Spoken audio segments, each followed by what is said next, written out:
안녕하세요. 저는 안양에 거주하는 50대 여성입니다. 5년 전까지만 해도 그냥 평범한 아줌마였죠. 아니, 평범하다기보다는 좀 불쌍한 아줌마였다고 해야 맞을 것 같네요. 20년 넘게 성실하게 살림만 해오다 하루아침에 길거리로 쫓겨났거든요. 25세 결혼해서 오로지 남편 뒷바라지, 시부모 모시기, 아이들 키우기에만 정성을 다하며 살았습니다. 학력이라곤 고졸이 전부였고 특별한 기술도 없었네요. 그런 제가 중년이 한참 넘은 나이에 남편에게 이혼 통보를 받았을 때 제 인생은 끝났다고 생각했습니다.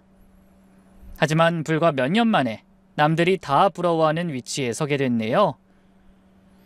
사실 당사자인 저조차도 신기하고 아직도 믿기지 않는 일이죠. 그렇다고 제가 오늘 이 사연을 보내는 이유가 이런 저의 성공을 자랑하고 싶어서는 아닙니다. 많은 분에게 저처럼 바닥까지 떨어져 본 사람도 다시 일어설 수 있다는 희망을 드리고 싶어서죠. 그럼 지난 5년간 벌어졌던 신기하면서도 눈물겨운 저의 성장 이야기 바로 지금 시작해 보겠습니다.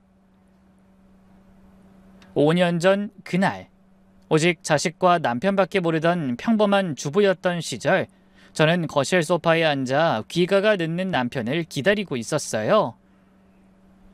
저녁 6시에 퇴근한다던 사람이 11시가 되도록 연락 한 통이 없었죠. 식탁 위에 차려놓은 저녁상을 이미 식어버린 지 오래였습니다. 갈비찜, 잡채, 나물 반찬들, 남편이 좋아하는 것들로 정성껏 차린 상이었는데 또 갑자기 회식이라도 하는 건가? 한숨을 쉬며 TV를 끄려는 순간 현관문이 거칠게 열렸습니다. 아이, 집구석이 왜 이렇게 더워? 술에 잔뜩 취한 남편이 비틀거리며 들어오더군요. 그런데 헐렁하게 풀린 넥타이 옆으로 와이셔츠에 선명하게 찍힌 립스틱 자국이 보였습니다. 순간 가슴이 철렁 내려앉았죠. 하지만 일단 침착하기로 했어요. 늦었네요. 저녁 차려놨는데. 저녁? 맨날 똑같은 집밥 지겨워. 너나 많이 먹어라. 그러더니 소파에 털썩 주저앉으며 양말을 벗어던졌습니다. 헌데 양말을 주우려고 다가가자 술 냄새와 향수 냄새가 뒤섞인 역겨운 냄새가 풍겨왔어요. 저는 마른 침을 꿀꺽 삼키며 조심스럽게 물었습니다. 여보, 셔츠에 그거 립스틱 자국 같은데 어디서 그런 거예요? 제 말이 끝나기도 전에 남편이 벌떡 일어서더니 갑자기 눈을 부라리며 소리소리 질렀어요. 하이씨, 꼴에 눈은 있어서. 그래, 립스틱 자국이다 어쩔래? 난 다른 여자 좀 만나면 안 돼? 남편의 당당한 태도에 저는 할 말을 잃었습니다. 20년 넘는 결혼 생활 중 남편이 그렇게 대놓고 막말하는 건 처음이었거든요. 아니 여보, 갑자기 그게 무슨 소리예요? 난 그냥 옷에 립스틱이 묻어서 물어본 것뿐인데. 술 많이 마셨나 봐요. 일단 씻고 내일 얘기해요. 내일? 내일 또 지겨운 네 얼굴 보고 얘기하라고? 야, 김미산! 남편이 제 이름을 부르는 순간 전 뭔가 심상치 않은 일이 일어날 거라는 걸 직감했습니다. 나 너랑 이혼할 거야. 도장 찍자. 뭐라고요? 못 들었어? 이혼하자고! 나 좋은 사람 생겼어. 예쁘고 돈도 많고 너하고는 차원이 다른 여자야. 제 머릿속이 하얘졌습니다. 이게 무슨 날벼락인가 싶었죠. 여보, 일단 진정하고 내일 제정신일 때 얘기해요. 우리가 같이 산 세월이 얼만데 이혼이라니 말도 안 돼요. 애들 아직 결혼도 안 했는데. 그래, 내가 애들 때문에 20년이나 너한테 묶여 살았지. 그래서 이제 자유를 찾고 싶은 거야. 민수는 군대 갔고 지연인 대학생이잖아. 이제 애들도 다 컸다고. 그러더니 주머니에서 서류 뭉치를 꺼내 탁자에 던졌습니다. 물론 이혼 서류였죠. 꼬깃꼬깃해진 종이가 이미 남편이 한참 전부터 이혼을 준비하고 있었다는 걸 말해주고 있더군요. 이걸 이미 준비했었던 거예요? 저도 모르게 목소리가 떨렸습니다. 그저 술에 취한 남편이 주사를 부리는 거라고 여기고 싶었던 저는 배신감에 정신이 아득해지는 기분이었죠. 그래도 가능한 마음을 다스리며 차분하게 대화하려 노력했습니다. 그래, 변호사도 만나고 한참 전부터 준비했다고. 그러니까 뭐 재산분할 그딴 거 기대하지 마. 이 집은 내 부모님이 물려주신 거고 돈도 나 혼자 벌었잖아. 그 긴 세월 동안 넌 그냥 얹혀 살면서 밥만 축냈어. 그래놓고 돈까지 내놓으라면 양심도 없는 거지. 얹혀 살았다고? 내가 20년 넘게 당신 뒷바라지하고 애들 키우고 그게 얹혀 산 거예요? 제가 목소리를 높이자 남편의 눈빛이 변했습니다. 네가 뭘 했다고 큰 소리야? 집에서 밥하고 청소한 게 자랑이야? 요즘 세상에 돈만 주면 그건 파출부도 다 하는 일이야. 아니 파출부가 더 잘하지. 그 말에 눈물이 주르륵 흘렀습니다. 제 지난 세월이 파출부만도 못한 것으로 평가받는 순간이었으니까요. 그 여잔 달라. 미모는 기본이고 강남에 빌딩이 여러 채야. 아버지가 부동산 재벌이거든. 너같이 무식하고 돈도 없는 다 늙은 여자하고는 차원이 다르다고. 지금 그 말 진심이에요? 당연하지. 고졸에다 집에서 살림만 한 주제 네가 남편의 고생을 알기나 해? 사회생활 한번 못해본 주제 뭐가 잘났다고 뻔뻔하게 고개를 치켜들어? 요즘 밖에 나가면 잘난 여자들이 차고 넘쳐. 너처럼 세상 물정 모르고 답답한 여편네를 데리고 사는 내가 얼마나 창피한 줄 알아? 남편의 말 한마디 한마디가 비수가 되어 제 가슴에 꽂혔습니다. 하지만 더 충격적인 일은 그 다음에 일어났네요. 빨리 도장 찍어! 귀찮게 하지 말고. 이렇게 갑자기 무슨 이혼을 하자는 거예요?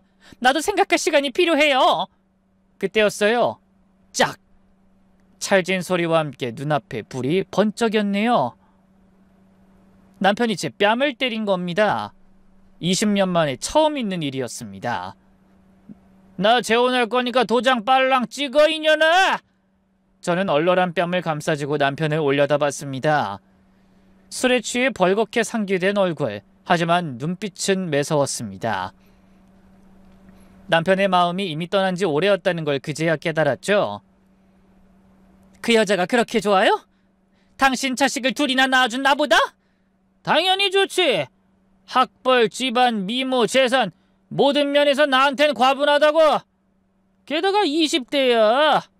너처럼 다 늙어빠져 볼품없는 여자가 어디 비교나 돼? 40대 후반. 뭐 늙었다면 늙은 거겠죠. 하지만 전 그 청춘을 남편을 위해 다 바쳤는데 그런 모든 게 다 부질없는 일이었던 거예요. 알았어요. 그렇게 합시다. 대신 재산 분할은 제대로 해줘요. 야, 내가 돈이 어딨어? 애들 대학 보내고 독립한다고 오피스텔 얻어주느라 개털된 거 뻔히 알면서 무슨 돈 타령이야? 그럼 나더러 빈손으로 나가란 말이에요? 재주 있음 네가 가져가 봐. 발가벗고 탈탈 털어도 땡전 한 푼 없으니까. 이 집 있잖아요. 이 집은 우리 부모님이 평생 고생해서 모은 돈으로 마련하신 거야.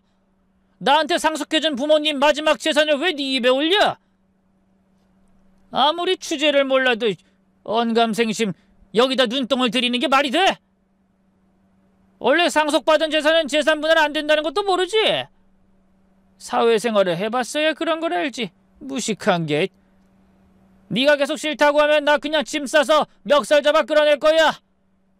나이 들어 개망신당하고 애들한테 한심한 꼴 보이고 싶으면 마음대로 해. 그 말에 저는 한숨을 쉬며 방으로 들어가 버렸어요. 방문 앞에서 남편이 고래고래 소리 지르며 욕하는 게 들리더군요. 결국 며칠간의 고민 끝에 저는 남편의 말에 동의했습니다.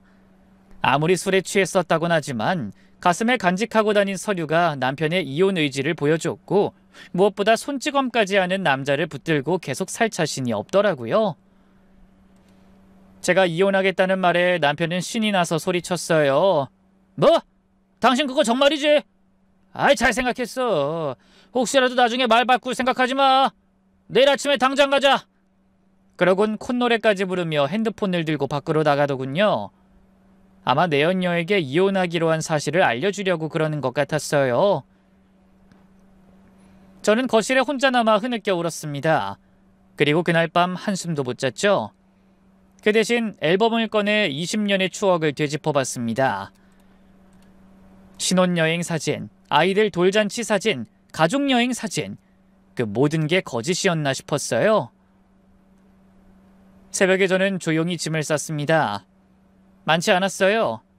옷 몇 벌, 화장품, 그리고 친정엄마가 물려주신 금반지 하나, 20년 넘게 이어진 결혼 생활에서 남은 거라곤 그게 전부였네요.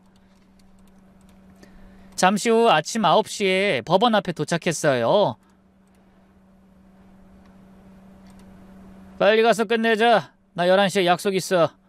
남편은 여전히 무표정하다 못해 홀가분해 보이더군요.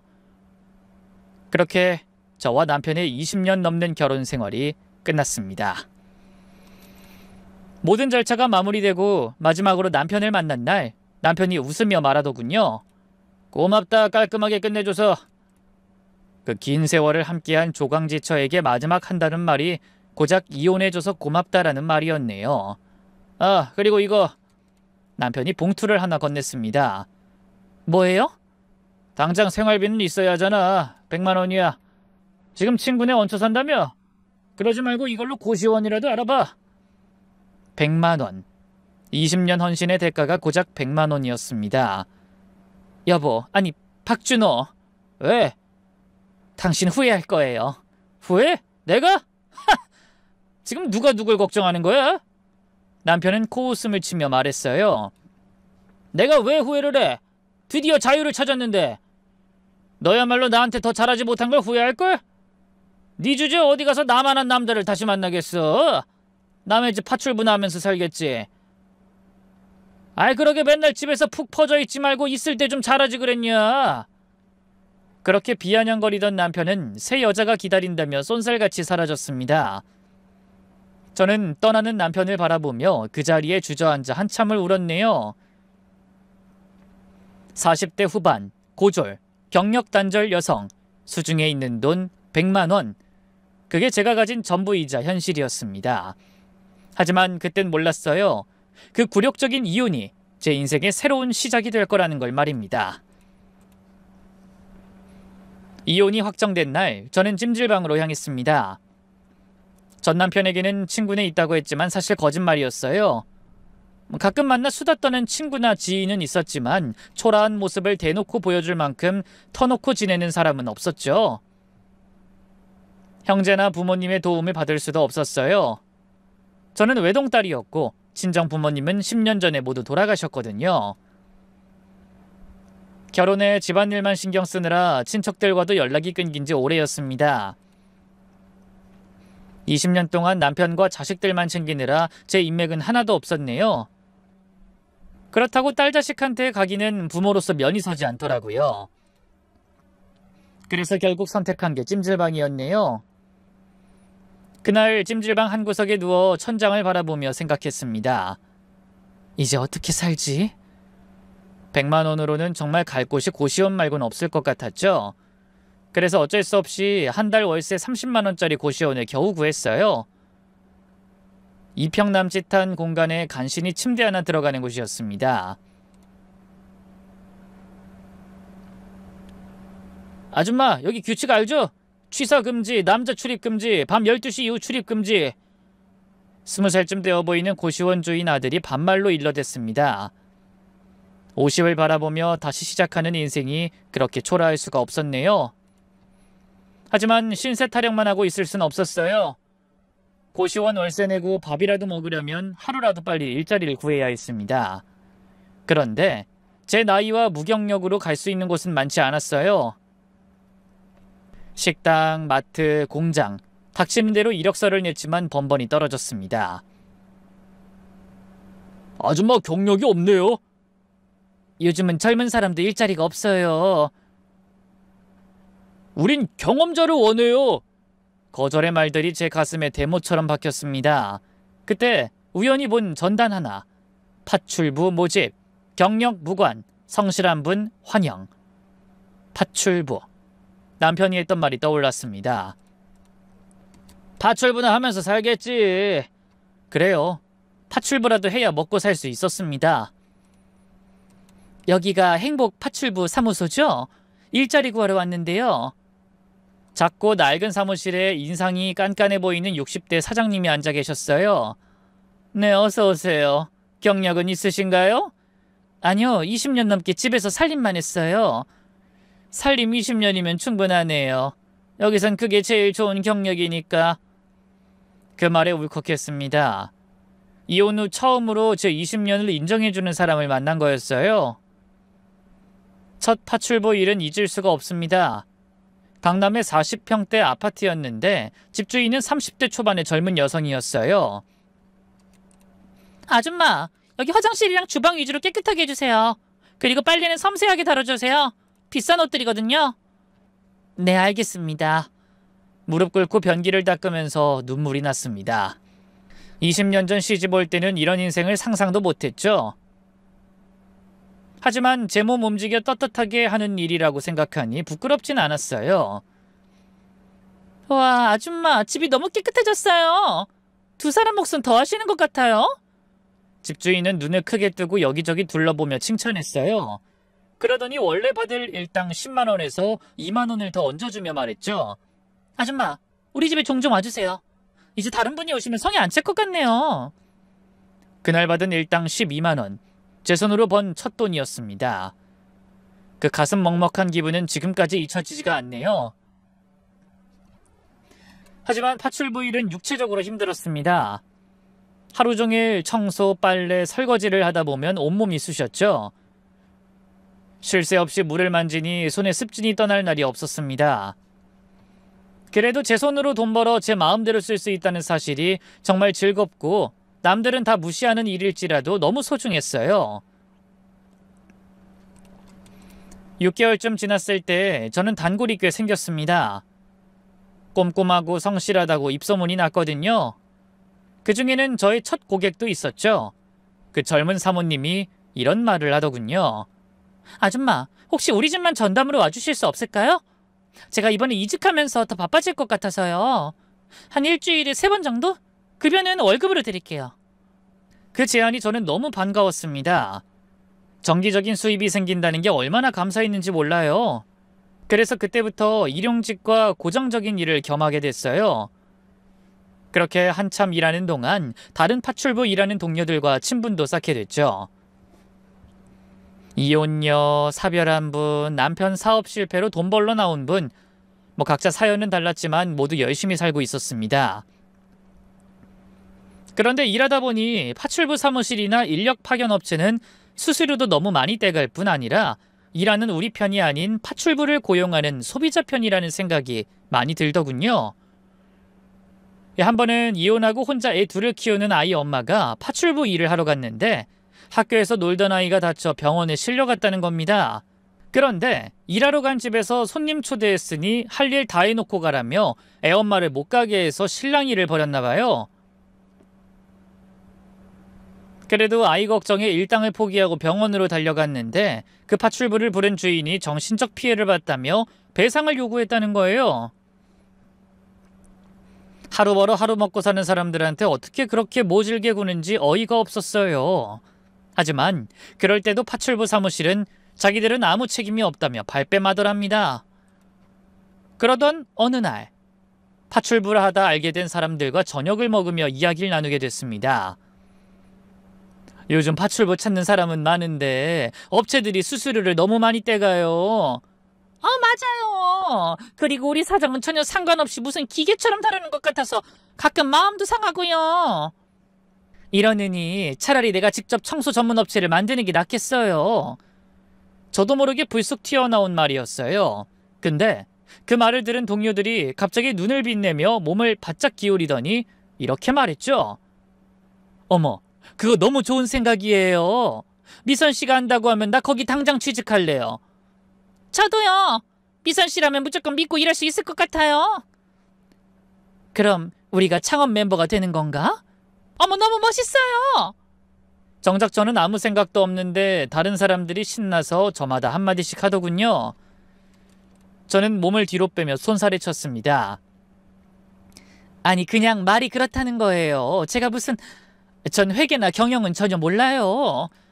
그건 배우면 되는 거고 어디 사업이 그런 것만 가지고 되는 거예요? 중요한 건 됨됨이랑 성실함이죠. 그런 면에서 미선 씨라면 믿고 일할 수 있을 것 같아요. 그래요. 농담이 아니라 정말 용기 내봐요. 우리도 계속 일용직 파출부로만 살라는 법 있어요. 미선 씨가 회사 만들면 우리도 당당한 직장인이 되는 거라고요. 그날부터 저는 밤잠 설치며 고민을 시작했습니다. 처음에는 말도 안 된다고 생각했던 일이지만 점점 무언가를 해보고 싶다는 욕구가 가슴속에서 꿈틀거렸어요. 삶이 바닥을 쳤다고 생각하니 못할 게 없다는 생각이 들기도 했죠. 그래서 하루는 용기를 내 소상공인 지원센터를 찾아갔습니다. 그리고 무료 창업 교육을 신청했죠. 헌데 공부를 시작하니 창업은 정말 쉬운 게 아니었어요. 회계, 마케팅, 세법, 노무, 배워야 할 게 산더미였습니다. 하지만 한번 시작한 일이니 열심히 해보기로 했네요. 그래서 고등학교 졸업하고 처음으로 공부를 다시 시작했습니다. 처음엔 어렵기만 하던 공부도 점점 재미가 붙기 시작했어요. 시간이 가는 줄 모르고 고시원에서 새벽까지 책을 보기 일쑤였죠. 낮에는 파출부 일을 하고 저녁엔 창업 교육을 받고 밤에는 배운 걸 복습했습니다. 몸은 힘들었지만 이상하게 마음만은 설렜어요. 뭔가 새로운 걸 배운다는 게 그렇게 즐거운 일인지 처음 알았네요. 그렇게 3개월의 교육기간이 지나고 저는 그동안 파출부에서 번 돈을 탈탈 털어 자본금 1,000만 원으로 작은 청소업체를 열었습니다. 낡은 건물 반지하에서 직원 5명으로 첫 영업을 시작했죠. 전부 저처럼 별다른 사회 경험이 없어 파출부 일만 하던 동료들이었어요. 그래도 일에 대한 열정만큼은 누구보다 뒤지지 않는 성실한 사람들이었습니다. 믿고 맡길 수 있는 청소업체, 중년 여성들이 직접 운영하는 정직한 회사입니다. 그렇게 전단을 만들어 아파트 단지를 돌며 직접 뿌렸네요. 하지만 처음 한 달은 매출이 거의 없었습니다. 다들 불안해했죠? 언니 이러다 망하는 거 아니에요? 조금만 더 해봐요. 입소문 나려면 시간이 필요해요. 그러던 어느 날 전화가 한 통 왔습니다. 청소업체 맞죠? 저희 어머니가 추천하셨는데요. 전기청소 문의드려요. 첫 정기 고객이었습니다. 알고 보니 제가 파출부로 일했던 집사모님이 딸한테 추천한 거였어요. 미선씨 독립했다며? 지금처럼만 하면 분명히 성공할 거야. 내가 장담하지. 딸이 맞벌이 하면서 집안일하기 너무 힘들어하길래 내가 추천했어. 우리 집에 와서 일해준 것처럼 딸네 집도 잘 부탁해. 그 추천이 시작이었습니다. 1명이 2명이 되고 2명이 4명이 되고 입소문이 나기 시작했어요. 저희는 단순히 청소만 하는 게 아니라 고객님의 가정에 안심을 드립니다. 이게 우리의 모토였습니다. 중년 여성들이라 믿을 수 있다. 꼼꼼하다, 정직하다, 이런 이미지가 고객들에게 먹혔죠. 6개월 후 직원을 10명 더 뽑을 수 있었습니다. 모두 40, 50대 경력 단절 여성들이었어요. 대표님 정말 감사합니다. 이 나이에 일자리를 얻을 수 있을 거라곤. 새로 들어온 직원이 감격한 듯 말했습니다. 그 말을 듣자 저도 울컥했죠. 몇 년 전 제 모습이 보였거든요. 우리 모두 새 출발하는 거예요. 함께 열심히 해봐요. 그로부터 1년 뒤에 회사는 직원 15명, 월 매출 5천만 원을 기록했습니다. 작지만 탄탄한 회사로 자리 잡은 거였죠. 회사 송년회를 조촐하게 했습니다. 치킨과 맥주로 소박하게요. 1년 전만 해도 일용직으로 위태롭게 살던 우리가 이젠 어엿한 직장인이에요. 모두들 얼굴에 뿌듯함이 가득했습니다. 그 모습을 보고 있자니 저도 행복해서 눈시울이 붉어졌어요. 그날 밤 저는 고시원으로 돌아와 작은 거울을 봤습니다. 몇 년 사이 많이 변한 제 모습이 보였어요. 파출부 일로 거칠어진 손, 하지만 눈빛은 살아있었죠. 박준호, 네가 파출부나 하면 살 거라던 이 여자 이제 사장이야. 날 놓친 걸 언젠간 반드시 후회하게 될걸? 마음속으로 그렇게 외쳤네요. 하지만 그건 시작에 불과했죠. 저에게는 앞으로 더 큰 도전이 기다리고 있었으니까요. 그렇게 몇 달의 시간이 또 지나자 직원도 늘고 월 매출도 8천만 원을 넘어섰죠.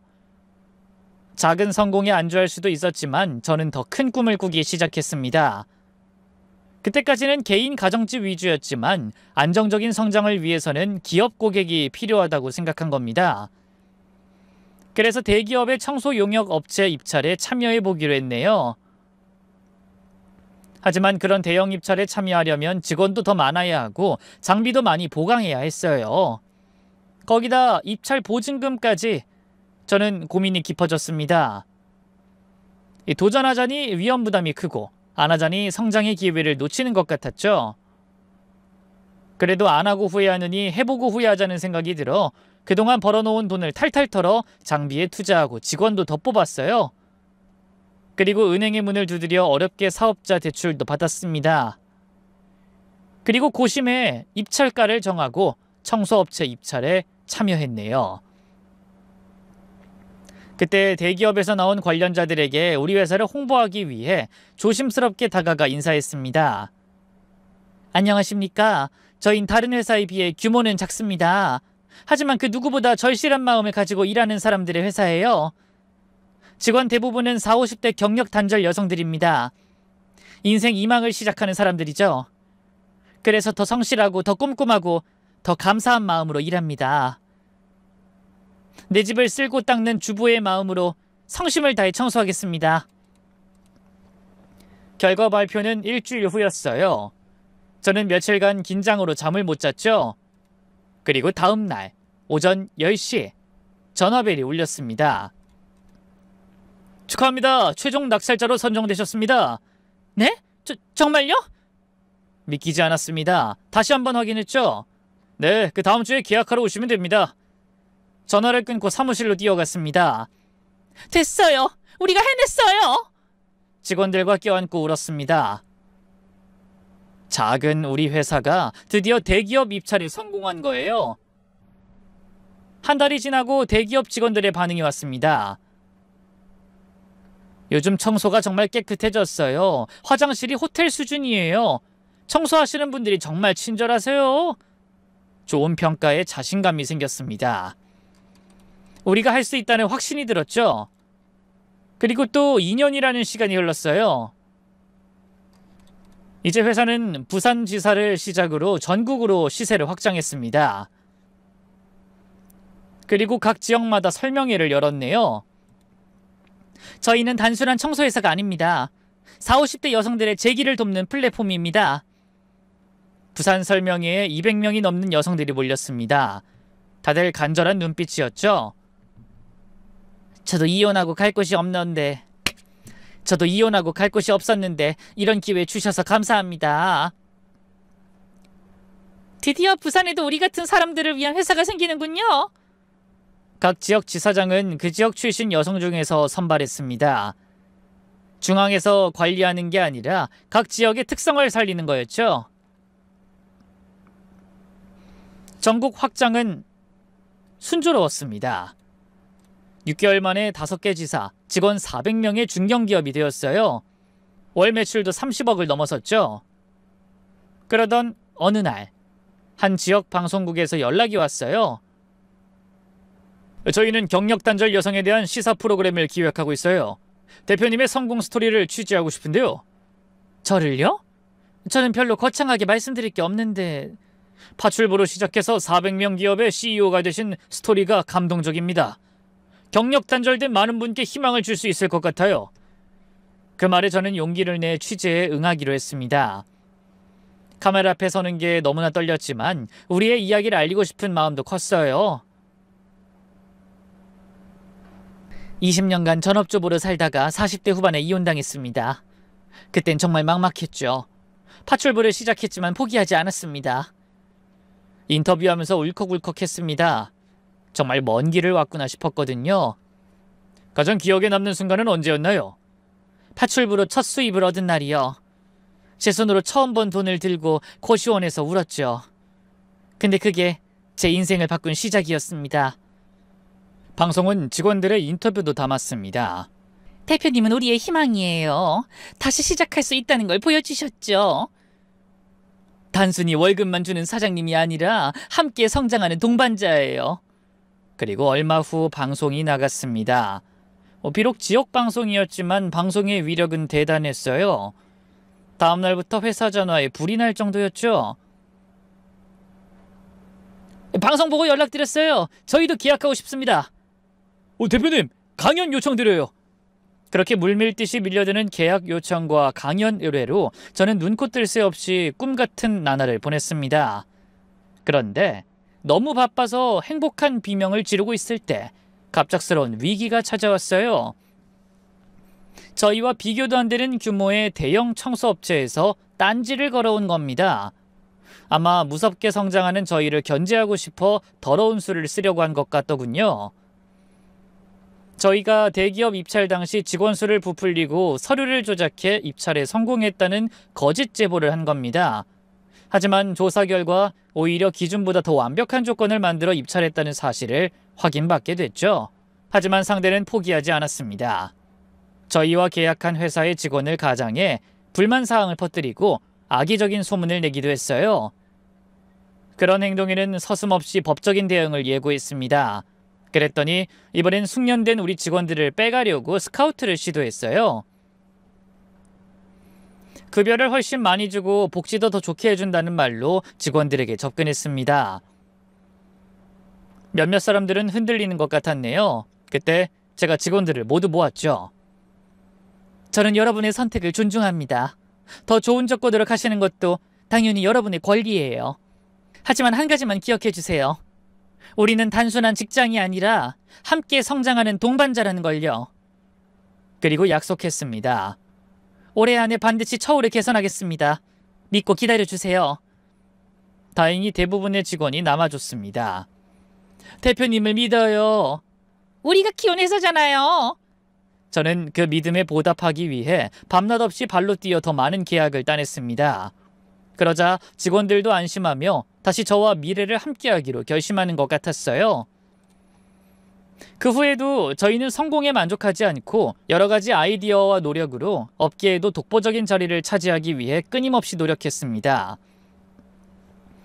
저희에게 청소를 의뢰하는 기업의 보안을 위해 직원을 고용할 때 신원조회를 철저하게 하고 친환경 청소를 위한 노력을 통해 인증을 받기도 했어요. 그러면서 경력 단절 여성들에게 일자리를 제공하는 사회적 기업으로 탈바꿈하기 위한 노력을 계속했습니다. 그 사이 회사가 점점 성장하며 예전 직원 5명으로 시작한 회사라고는 믿을 수 없는 놀라운 성공을 이뤄냈답니다.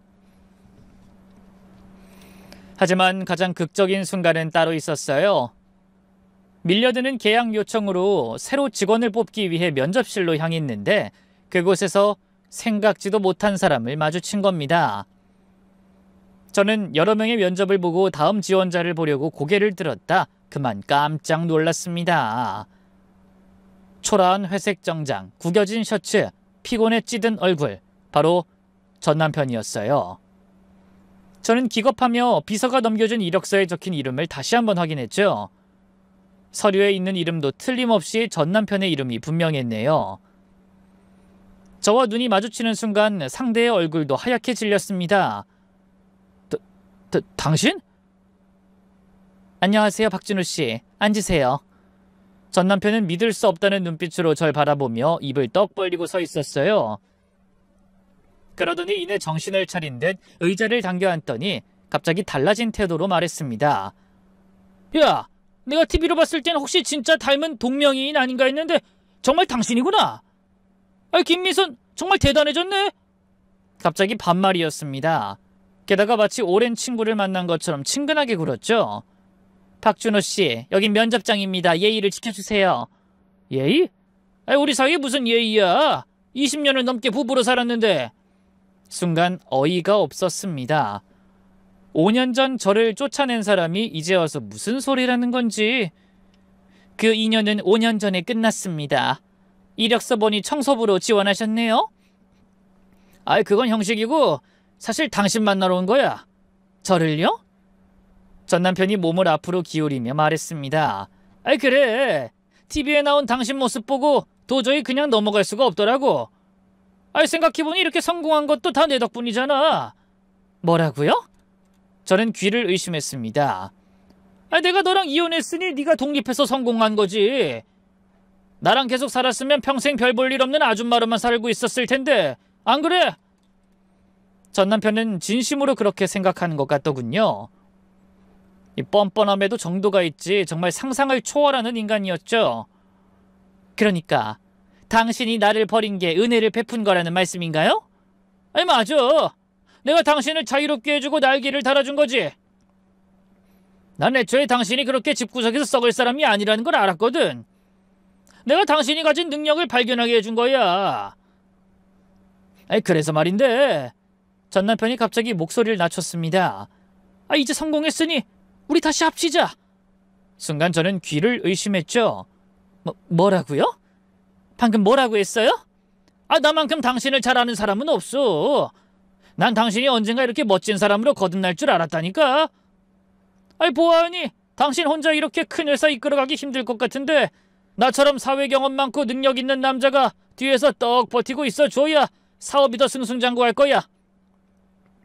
그러니까 우리 예전 일은 다 잊고 다시 합쳐서 이 회사 더 큰 회사로 잘 키워보자. 저는 어이가 없어 잠시 말문이 막혔어요. 하지만 곧 정신을 차리고 콧방귀를 뀌며 말했죠.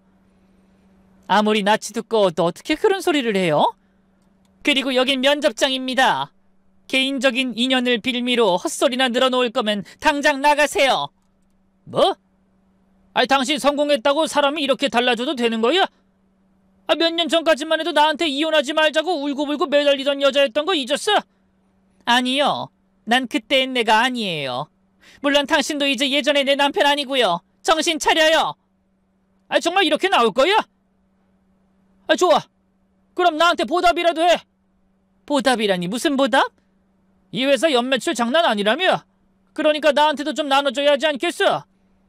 어쨌든 내가 당신 성공시킨 거나 마찬가지잖아. 저는 계속되는 전 남편의 어이없는 당당함에 경악했습니다. 그리고 생각해봐. 20년 동안 내가 너를 먹여 살렸잖아. 이제 네가 보답할 차례 아니야? 많이도 안 바래. 한 달에 1,000만 원 정도만 주면 돼. 아니면 이사직 하나 만들어주든가. 전 남편의 눈빛을 보니 진심인 것 같았어요. 박준호 씨, 정신이 있으신가요? 당신이랑 나는 이미 5년 전에 이혼했어요. 내가 왜 당신의 그 어이없는 요구를 들어줘야 하는 거죠? 정이 있잖아, 정이. 20년간 부부로 산 정을 잊으면 안 되는 거야. 그리고 가장 중요한 건 내가 없었으면 당신이 여기까지 올 수 없었다는 거야. 저는 차분히 말했습니다. 맞아요, 그건 인정해요. 당신이 없었으면 여기까지 올 수 없었죠. 당신이 날 무시하고 폭언하고 때리고 버렸기 때문에 정신 차리고 일어설 수 있었던 거예요. 그거 봐, 내 말 맞잖아. 거기다 내가 빈손으로 내쫓을 수도 있었는데 마지막 온정을 베풀어서 돈까지 쥐어준 거 잊었어? 당신 그 종잣돈으로 이렇게 큰 회사 만든 거 모를 줄 알아? 그러니까 나도 이 회사에 지분이 있어. 종잣돈이라니? 설마 그 100만 원 말하는 거예요? 좋아요. 그럼 나도 그때 보답해야겠네요. 그러고는 지갑을 열어 10,000원짜리 몇 장 꺼내 전 남편의 얼굴에 대차게 뿌리며 소리쳤습니다. 여기! 그때 5년 전에 당신이 위자료로 줬던 100만 원이에요. 나도 이 정도 보답이면 충분하겠죠? 뭐야? 지금 장난해? 아니, 나 당신이랑 이렇게 장난할 시간 없는 사람이야. 말 같지도 않은 말에 상대해주는 것도 여기까지니까 그 돈이라도 챙겨서 당장 나가! 그러고는 인터폰을 눌렀습니다. 보안팀 올라와 주세요. 여기 면접 볼 자격 없는 분이 퇴실을 거부하고 있어요. 뭐? 당신 지금 뭐 하는 거야? 박준호 씨 이제 나가주세요. 면접은 여기서 끝입니다. 면접? 내가 면접 보러 온 줄 알아? 내 정당한 권리 찾으러 온 거야! 하지만 그때 제 지시를 받은 보안 직원들이 올라와 전 남편의 팔을 붙잡았죠. 그러자 전 남편은 끌려가지 않기 위해 안간힘을 쓰며 외쳤습니다. 손대지 마! 내가 누군지 알아! 여기 대표 전 남편이야! 나한테 이럴 순 없어! 김미선, 잊지 마! 이건 다 내가 만들어준 거야! 다 내 덕이라고! 하지만 전 미동도 하지 않았네요. 그러자 끌려가던 전 남편이 갑자기 돌변한 태도로 애원하듯 말했습니다. 알았어. 내가 괜한 소리 했어. 미선아, 여보!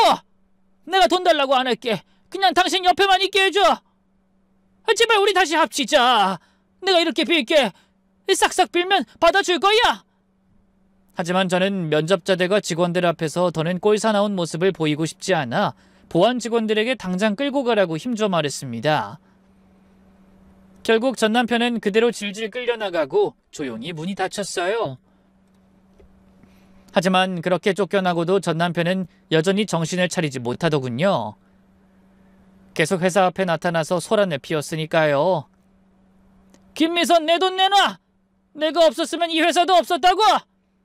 하지만 아무도 전 남편의 말을 귀담아 듣지 않았고 경찰에 신고되어 끌려가기를 반복했습니다.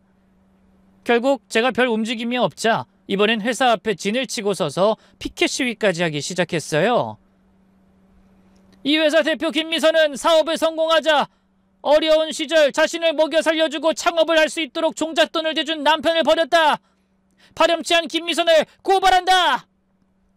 하지만 그 모습을 본 직원들은 오히려 저를 더 대단하다고 추켜 세우거나 때로는 안타까운 마음으로 한숨을 쉬었습니다. 저거 다 말도 안 되는 소리라는 거 알지? 내가 들었는데 저 남자가 바람이 나서 조강지처인 대표님 버리고 전 재산 내 언니한테 다 뺏기고 버림받은 거래. 그래놓고 성공한 전처한테 눌러붙으려고 찾아왔다가 거절당하니까 앙심 품고 저러는 거야. 어머, 완전 생쇼하는 거네? 인간이 어쩜 저렇게 못났니? 저런 남자랑 20년이나 살았더니 역시 우리 대표님 대단하시다. 사람이 초년에 어려우면 나중에 대박 난다더니 저런 인간이랑 헤어져서 우리 대표님 인생이 활짝 핀 거지 뭐. 그렇게 직원들이 쑥덕거렸지만 아랑곳하지 않고 거의 한 달 가까이 회사 앞에 나와 저를 음해하는 소문을 내려고 발악하더군요. 그런데 언젠가부터 더 이상 전 남편이 나타나지 않았네요. 그래서 아무리 노력해도 달라지는 게 없으니 당연히 포기한 거라고 여겼어요. 하지만 그로부터 1년 가까이 시간이 흐른 어느 날 저는 비서로부터 충격적인 소식을 듣게 됐습니다. 대표님, 강연 들어가신 사이에 경찰로부터 전화가 왔었습니다. 경찰이요? 아니 무슨 일로? 저 박준호 씨가 그동안 노숙자로 생활하고 있었던 것 같습니다. 노숙자요? 네.